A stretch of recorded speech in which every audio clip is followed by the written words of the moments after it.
Hello everyone, welcome back to our channel. Masala దొండకాయ curry ఇలా చేసుకున్నారంటే మసాలా వంకాయ కన్నా చాలా టేస్టీగా ఉంటుందండి. ఫంక్షన్ ఇంకా రెస్టారెంట్ స్టైల్లో ఉంటుంది, చాలా బాగుంటుంది. ఈ కర్రీ రైస్, బగారా రైస్, రోటీ ఈ కాంబినేషన్లో దేంతో అయినా సూపర్గా ఉంటుంది.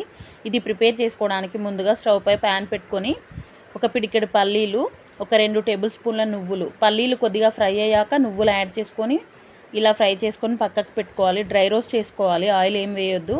ఇప్పుడు ఒక 1 టీ స్పూన్ ఆయిల్ వేసుకున్నాక ఒక మీడియం సైజ్ ఉల్లిపాయని ఇలా కట్ చేసి యాడ్ చేసుకోండి. ఉల్లిపాయ ఒక 50% ఫ్రై అయ్యాక ఒక 2 టమాటోల్ని కూడా కట్ చేసి వేసుకోండి. కొద్దిగా చింతపండు వాష్ చేసి వేసుకోండి, లెమన్లో హాఫ్ సైజ్ అంతా. చింతపండు ఇష్టం లేని వాళ్ళు టమాటోని ఇంకా 2 యాడ్ చేసుకుంటే సరిపోతుంది. ఇప్పుడు ఒక 2 టీ స్పూన్ల కొబ్బరి పొడి, ఒక pinch garam masala, 1 teaspoon ధనియాల పొడి, పావు టీ స్పూన్ జీలకర్ర పొడి, ఇవన్నీ వేసుకోండి. ఇందులోనే ఫ్రై అవుతూ ఉంటాయి. చివరగా కారం మీకు నచ్చినట్లు వేసుకోండి, టేస్ట్కి తగినట్లుగా. సాల్ట్ కూడా వేసుకొని స్టవ్ ఆఫ్ చేసుకోండి. ఆ వేడికే కారం మసాలాలు అనేవి ఫ్రై అయిపోతాయి. కొద్దిగా బెల్లం యాడ్ చేసుకోండి. బెల్లంకి బదులు మీరు షుగర్ కూడా వేసుకోవచ్చు. బెల్లం, షుగర్ రెండు ఇష్టం లేని వాళ్ళు స్కిప్ చేయొచ్చు. బెల్లం వేయడం వలన టేస్ట్ ఎన్హాన్స్ అవుతుంది. ఇప్పుడు మనం ఫ్రై చేసి పెట్టుకున్న పల్లీలు, నువ్వులు, టమాటా మిశ్రమాన్ని వేసి ఫైన్ పేస్ట్ లాగా మిక్సీ పట్టుకొని పక్కన పెట్టుకోండి.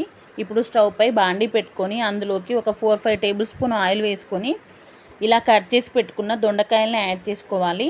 ఆయిల్ ఎక్కువే పడుతుంది ఈ కర్రీకి. కొద్దిగా సాల్ట్ వేసుకోండి, దొండకాయలు అనేవి త్వరగా ఫ్రై అయిపోతాయి. ఇలా మధ్య మధ్యలో కలుపుకుంటూ ఒక 5 మినిట్స్ పాటు ఫ్రై చేసుకోండి, పైన లేయర్ అనేది క్రంచీగా అయ్యే వరకు. చూసారా, ఇలా అయితే సరిపోతుంది. ఇప్పుడు ఈ ఒక బౌల్లోకి తీసుకొని పక్కన పెట్టుకోండి. అదే ఆయిల్లోకి జీలకర్ర, ఆవాలు వేసుకోండి కొద్దిగా. మీకు నచ్చితే ఇందులోకి మసాలాలు కూడా వేసుకోవచ్చు, కానీ నేను వేయలేదు. ఇప్పుడు సన్నగా కట్ చేసి పెట్టుకున్న ఒక ఉల్లిపాయ, 2 పచ్చిమిర్చి కూడా వేసుకొని ఫ్రై చేసుకోండి. ఇందులోకి పసుపు కూడా వేసుకోవాలి, హాఫ్ టీ స్పూను. అల్లం వెల్లుల్లి పేస్ట్ హాఫ్ టీ స్పూను. ఇవి 2 ఫ్రై అయిపోయాక మనం మిక్సీ పట్టి పెట్టుకున్న మసాలా పేస్ట్ని ఇందులోకి వేసుకొని ఒక 1 మినిట్ పాటు ఫ్రై చేసుకోండి.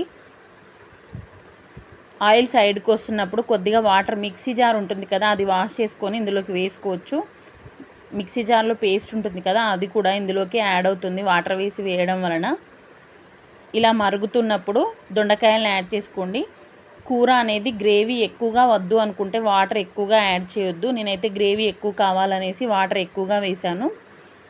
ఇది ఒక 10 to 15 మినిట్స్ పాటు ఉడికించుకోవాలి. కన్సిస్టెన్సీ చూసి ఇలా ఆయిల్ పైకి తేలుతున్నప్పుడు కొత్తిమీర వేసుకొని స్టవ్ ఆఫ్ చేసుకోవడమే. అంతే అండి, ఎంతో టేస్టీగా ఉండే మసాలా దొండకాయ కర్రీ తయారైపోయినట్లే.